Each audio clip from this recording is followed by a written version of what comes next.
Thank you, Toastmaster Prathamesh. Now, to deliver the last speech for the evening, we have with us the current Vice President, membership of BSTC. He is a solutions engineer by profession and loves bike riding, and who is missing his trips badly because of the pandemic. The title of his speech is Better Option. Please put your hands together for Toastmaster Anudeep. Audio and video check. Am I visible and audible? Good. Good evening, Toastmasters and dear guests. Around a year ago, on a fine Monday, I went to my office wearing my new pair of shoes. One of the colleagues recognized my new shoe and asked, "Hey dude, nice shoe, where did you bought them from?" Listening to this, one more guy joined us. I told both of them that I bought this shoe online for 3,000 rupees from a website. Then the first guy immediately told, "Dude, you could have bought this for 2,500 from the offline store itself because some anniversary sale of the store is going on." The second guy told, "You could have got a better model from some other website." From then onwards, even if I want to buy something from online, my fairly thoughts comes upon. They say better option exists somewhere else.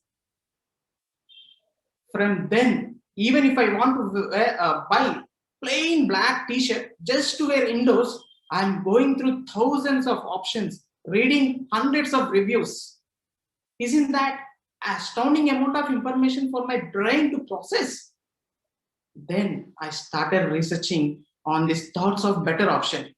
To my surprise, it is a phobia called FOBO, fear of better option.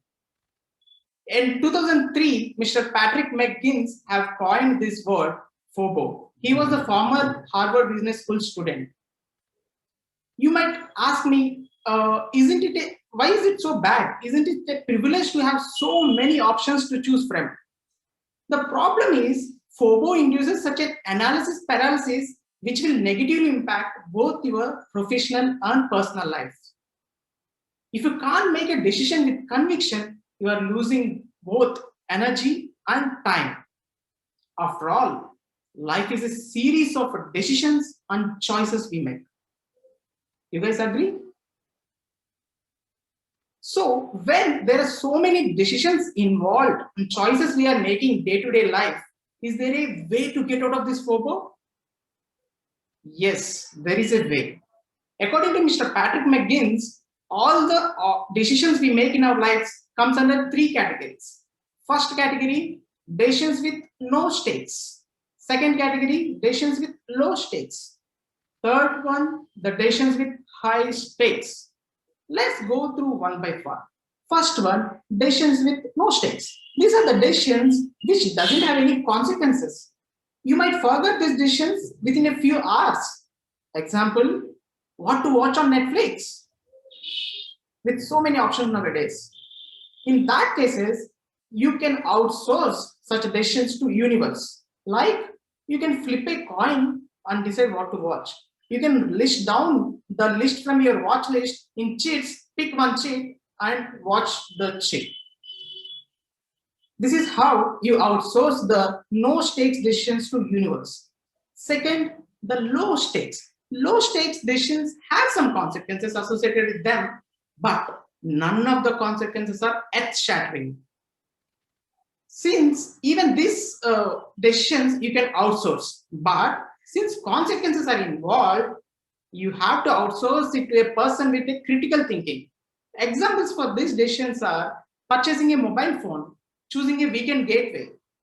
Let's suppose you want to buy a mobile phone. You can choose a tech geek among your colleagues, friends, even YouTubers nowadays give suggestions. You tell them the criteria which you are looking for. Are you looking for a gaming phone? Are you looking for a camera phone? Are you looking for just a brand or budget phone? And take their advice. This is how you hand over or delegate low stakes decisions to a person with a critical thinking. The third decisions we are making are involving high stakes.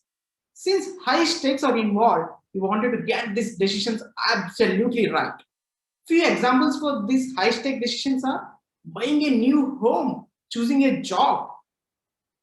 How do you make these decisions very right?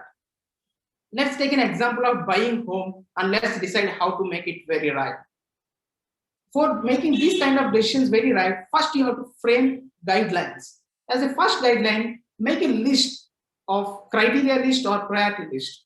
For the home which you are going to buy, what are the criteria list you are looking for? Whether the home should be very near to your workplace or very near to the school's children's school, or is part of a gated community, or it should be very well connected to the transportation, etc.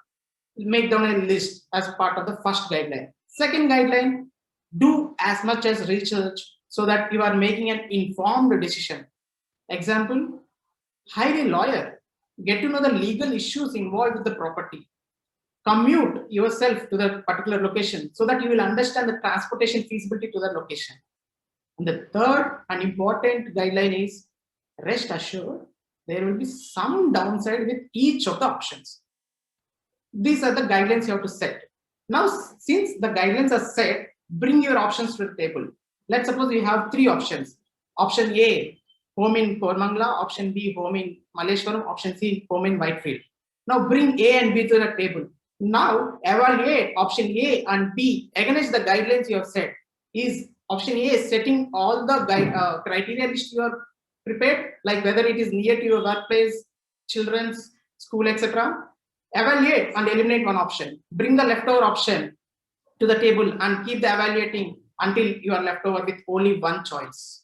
That is the decision you are going to make, high stake decision. Since that you have made your high stake decision, commit to it. With billions of people not having a choice to make not having many options to make a choice, you having so many options to choose from is powerful. In fact, it's a gift. Make most of it. I hope my speech today will help you to choose your options better in your day-to-day life. Thanking you, each one of you. Back to Toastmaster Mo. Thank you so much, Toastmaster Anudeep, for enlightening us on the fear of better options. I really didn't know about it till date. And also thank you for explaining on how to overcome it with so easy decision steps. This marks the end of the prepared speech session